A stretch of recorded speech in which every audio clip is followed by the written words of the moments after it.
آپ نے لکھا کہ معاویہ کی کس بات پر اعتراض ہے؟ ایک بات ہو تو میں آپ کو بتاؤں، لیکن آپ کے لیے صرف ایک بات ہی کافی ہے کہ معاویہ بن سفیان کو اللہ کے نبی کے خاندان کے ساتھ قتل و غارت گری کرنا نہیں چاہیے تھی۔ اس نے یہ حرام کام کیا۔ حضرت حسن و حسین کو اللہ کے نبی علیہ الصلوۃ والسلام نے سید شباب اہل الجنہ قرار دیا۔ معاویہ نے دنیا میں بھی ان کو سردار نہیں مانا، آخرت میں تو آخرت، معاویہ نے دنیا میں بھی اس کو سردار نہیں مانا۔ اللہ کے نبی نے 3 دفعہ فرمایا، حدیث صحیح سند کے ساتھ ہے، ان ابنی ھذا سید یصلح بین فئتین مسلمین عظیمتین، یہ میرا بیٹا سردار ہے۔ یہ لفظ اللہ کے نبی نے 3 دفعہ فرمایا، ایک دفعہ حضرت حسن کی طرف دیکھتے، ایک دفعہ صحابہ کرام کی طرف دیکھ کر اشارہ کرتے، اور ممبر رسول پر بیٹھ کر اپنی رانوں پر بٹھا کے 3 دفعہ حجت تمام کی ہے میرے نبی نے۔ ان ابنی ھذا سید، تو معاویہ مانتا نا سردار؟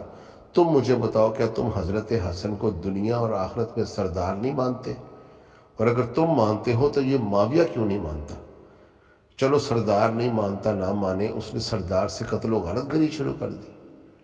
مدینے کا گورنر، وہ ایک لعنتی، جو اما عائشہ کہتی ہیں کہ لعنت کی اللہ نے تیرے باپ پر، اور تجھ پر بھی اس لعنت کا اثر ہے، وہ ہے مروان۔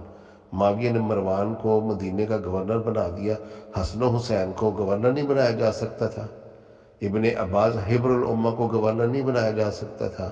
ابن عمر کو گورنر نہیں بنایا جا سکتا تھا؟ 10 سال میرے نبی کو وضو کروانے والا صحابی زندہ ہے، انس ابن مالک، اس کو گورنر نہیں بنایا جا سکتا تھا؟ جس کو اس شہر سے نکال دیا اللہ کے نبی نے، اس مروان کو جو اللہ کے نبی کے داماد کو، حضرت علی کو گالیاں نکالا کرتا تھا۔ جاؤ تاریخ کی کسی بھی کتاب میں دیکھ لو، میں تمہیں بخاری سے دکھا دیتا ہوں۔ وہ گالیاں نکالتا تھا ممبر رسول پر بیٹھ کر، لوگ اس کا خطبہ سنے بغیر چلے جاتے تھے۔ اس نے عیدین کے خطبے پہلے کر لیے، صحابہ کرام نے کہا پہلے نماز پڑھا، اس نے کہا بدل گئی سنت۔ صحابہ اس کی وہ گالیاں نہیں سننا چاہتے تھے، چلے جاتے تھے۔ معاویہ نے ایسے مروان کو مدینے کا گورنر بنایا، اور معاویہ نے ایسے یزید کو پوری امت پر مسلط کیا، یہ بھی اس کی غلطی نہیں ہے؟ قتل و غارت گری کرے بہانہ قصاص کا بنا کر، اور اس کی حکومت آتی ہے تو ایک بندے پر تم مجھے کسی کچرے کی کنڈی سے کتاب اٹھا کر مجھے دکھا دو کہ معاویہ نے کیس چلایا ہو، کیس چلا کر اس کو قتل کرنے کی سزا سنائی ہو، قاضی شرح نے اس کا حکم دیا ہو اور اس کو سر عام قتل کیا گیا ہو کہ جی یہ ہم نے پکڑا قاتلین عثمان میں سے، یہ کیس چلایا اور یہ ہم اس کو قتل کر رہے ہیں۔ 20 سال حکومت کرتا ہے، پھر تو قصاص عثمان پی گیا۔ یہ ہے معاویہ کی اوقات، اور تم لوگ معاویہ معاویہ کرتے پھرتے ہو۔ ڈر جاؤ خدا سے، روز قیامت تم معاویہ کی شفاعت ہوگی تو پھر نماز میں پڑھا کرو اللہم صلی علی معاویہ و آل معاویہ۔ نمازوں پر جس کے درود پڑھتے پھرتے ہو اور وہ جنگ کرتا ہے ان کے ساتھ، تو پھر تم اس کو کہتے ہو کہ اس کی شانیں ہیں، اس کی غلطی کوئی نہیں۔ اسی قرآن میں آدم کی غلطی پڑھتے رہتے ہو، صحابہ کرام کی غلطیاں پڑھتے رہتے ہو، حدیث میں معاویہ کی غلطی آ جائے تو کہتے ہو جو مشاجرات ہو گئے۔ یہ کیسا دوہرا دین ہے تمہارا؟ یہ کیسا دوہری شریعت ہے تمہاری؟ جو شریعت محمد صلی اللہ علیہ وآلہ وسلم لے کر آئے ہیں، اس شریعت میں تو فاطمہ بنت محمد بھی چوری کرے تو ہاتھ کٹے گا۔ اس شریعت میں تو اگر صحابہ کرام جنگ سے پلٹ آئے تو اللہ تعالیٰ آیتیں اتار دیتا ہے۔ اس شریعت میں ایک صحابی اللہ کے نبی سے جھوٹ بولے، اللہ تعالیٰ آیتیں اتار دیتا ہے، یا ایھا الذین آمنوا اذ جاء فاسق، فاسق کہتا ہے اللہ تعالیٰ اسے۔ اور اگر صحابہ کے اندر تھوڑا تکبر آ جائے، اللہ تعالیٰ آیت اتار دیتا ہے، اور صحابہ کرام جنگ سے پلٹ جائے، اللہ آیت اتار دیتا ہے۔ نبی کی بیوی ایک خبر آگے دے دے، اللہ تعالیٰ طلاق کی دھمکی دے دیتا ہے۔ سورہ تحریم کہو تو پڑھ کے سناؤں اگلی وائس میں۔ اور اللہ کے نبی کے بعد معاویہ اللہ کے نبی کے گھرانے سے قتل و غارت گری کر رہا ہے، تم کہتے ہو شان ہے بڑی۔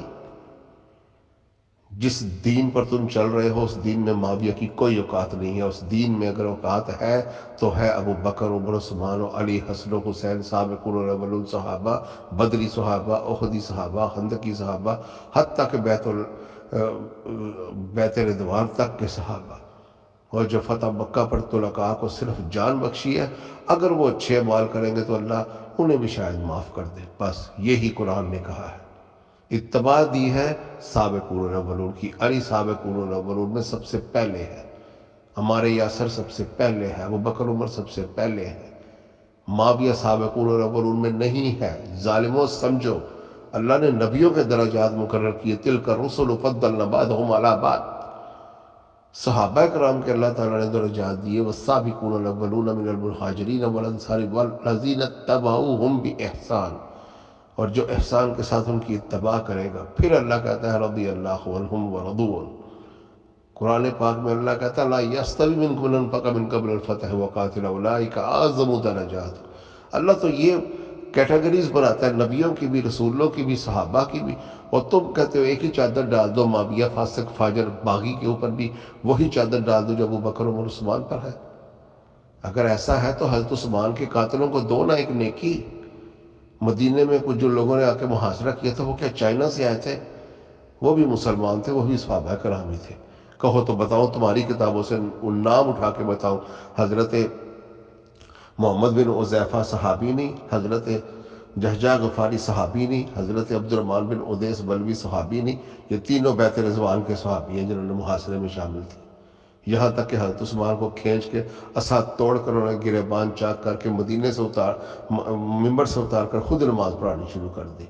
لگاؤ ان پر بھی فتویٰ، کہو ان کو بھی کافر ہو گئے، فاسد فاجر ہو گئے۔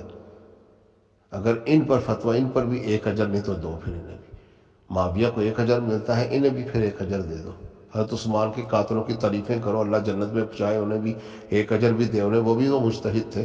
معاویہ معطر مجتہد ہو گیا، اور یہ بیت رضوان کے صحابی تمہاری نظر میں باغی اور قاتل اور ظالم اور جہنمی ہو گئے۔